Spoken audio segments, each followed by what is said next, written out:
नमस्कार दोस्तों, स्वागत है आप सभी का स्टोरी विथ हनी चैनल पर। आज हम श्री महालक्ष्मी व्रत कथा सुन रहे हैं। श्री गणेशाय नमः। एक समय महर्षि श्री वेदव्यास जी हस्तिनापुर पधारे। उसका आगमन सुन महाराज धृतराष्ट्र उनको आदर सहित राजमहल में ले गए। स्वर्ण सिंहासन पर विराजमान कर चरण मोदक ले उनका पूजन किया।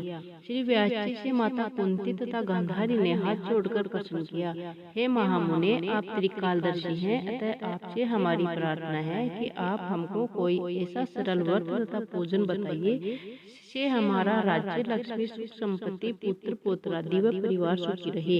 इतना सुन श्री वेद व्यास जी कहने लगे, हम एक ऐसे व्रत का पूजन व वर्णन करते हैं जिसे सदा लक्ष्मी जी का निवास होकर सुख समृद्धि की वृद्धि होती है। यह श्री महालक्ष्मी जी का व्रत है जिसे प्रतिवर्ष आश्विन कृष्ण अष्टमी को विधिवत किया जाता है। हे महामुने, इस व्रत की विधि हमें विस्तार पूर्वक बताने की कृपा करें। तब व्यास जी बोले, हे देवी, यह व्रत भाद्रपद शुक्ल अष्टमी से प्रारंभ किया जाता है।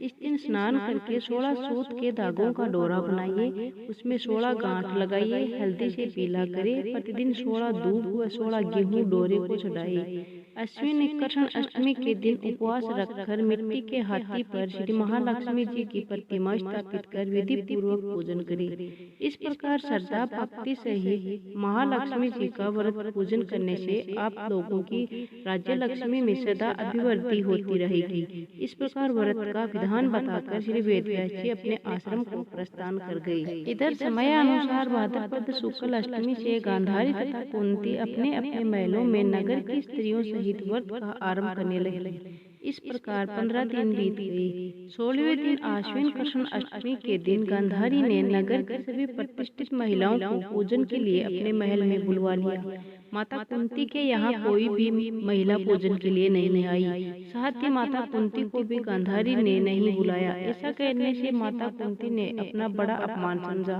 उन्होंने पूजन की कोई तैयारी नहीं की एवं उदास होकर बैठ गई। जब पांचों पांडव युधिष्ठिर, अर्जुन, भीम, नकुल और सहदेव महल में आए तो कुंती को उदास देखकर पूछा, हे माता, आप इस प्रकार उदास क्यों हैं? आपने पूजन की तैयारी क्यों नहीं की? तब माता कुंती ने कहा, हे पुत्र, आज महालक्ष्मी जी के व्रत का उत्सव गांधारी के महल में मनाया जा रहा है। उन्होंने नगर की समस्त महिलाओं को बुला लिया और उनके 100 पुत्रों ने मिट्टी का एक विशाल हाथी बनाया, जिस कारण सभी महिलाएं उस बड़े हाथी का पूजन करने के लिए गांधारी के यहाँ चली गई, लेकिन मेरे यहाँ नहीं आई। यह सुनकर अर्जुन ने कहा, हे माता, आप पूजन की तैयारी करें और नगर में बुलावा लगवा दें कि हमारे यहाँ स्वर्ग से ऐरावत हाथी की पूजन होगी। इधर माता कुंती ने नगर में ढिंढोरा पिटवा दिया और पूजा की विशाल तैयारी होने लगी। उधर अर्जुन ने बाण के द्वारा स्वर्ग से ऐरावत हाथी को बुला लिया। इधर सारे नगर में शोर मच गया कि कुंती के महल में स्वर्ग से इंद्र का ऐरावत हाथी पृथ्वी पर उतारकर पूजा जाएगा। समाचार को सुनकर नगर के सभी नर नारी, बालक एवं वृद्धों की भीड़ एकत्र होने लगी। उधर गांधारी के महल में हलचल मच गई। वहां एकत्र हुई सभी महिलाएं अपनी अपनी थालियां लेकर कुंती के महल की ओर जाने लगी। देखते ही देखते कुंती का सारा महल ठसाठस भर गया। माता कुंती ने ऐरावत को खड़ा करने हेतु अनेक रंगों के चौक पुरवाकर नवीन रेशमी वस्त्र बिछवा दिया। नगरवासी स्वागत की तैयारी में फूल, माला, अमीर, गुलाल, केसर हाथों में लिए पंक्तिबद्ध खड़े थे। जब स्वर्ग से ऐरावत हाथी पृथ्वी पर उतरने लगा तो उसके आभूषणों की ध्वनि गूंजने लगी। ऐरावत के दर्शन होते ही जय जय जयकार के नारे लगने लगे। सायंकाल के समय इंद्र का भेजा हुआ हाथी ऐरावत माता कुंती के भवन के चौक में उतर आया। तब सब नगर नारियों ने पुष्पमाला, अबीर, गुलाल, केसर आदि सुगंधित पदार्थ चढ़ाकर उनका स्वागत किया। राज्य पुरोहित द्वारा ऐरावत पर महालक्ष्मी जी की मूर्ति स्थापित करके वेद मंत्रोच्चारण द्वारा पूजन किया गया। नगरवासियों ने भी महालक्ष्मी पूजन किया। फिर उनके अनेक प्रकार के पकवान लेकर ऐरावत को खिलाए और यमुना का जल उसे पिलाया गया। राज्य पुरोहित द्वारा सबस्ती वाचन करके महिलाओं द्वारा महालक्ष्मी का पूजन कराया गया। 16 गांठों वाला डोरा लक्ष्मी जी को चढ़ाकर अपने अपने हाथों में बांध लिया। ब्राह्मणों को भोजन कराया गया। दक्षिणा के रूप में स्वर्ण आभूषण, वस्त्र आदि दिया गया।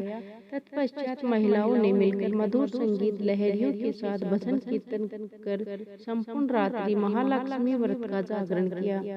दूसरे दिन प्रातः राज्य पुरोहित द्वारा वेद मंत्रोच्चार के साथ जलाशय में महालक्ष्मी जी की मूर्ति का विसर्जन किया गया। फिर ऐरावत को विदा कर इंद्रलोक को भेज दिया। इस प्रकार जो स्त्रियां श्री महालक्ष्मी जी का विधि पूर्वक व्रत एवं पूजन करती हैं, उनके घर धन धान्य से पूर्ण रहते हैं तथा उनके घर में महालक्ष्मी जी सदा निवास करती हैं। इस हेतु महालक्ष्मी जी की यह स्तुति अवश्य बोलें।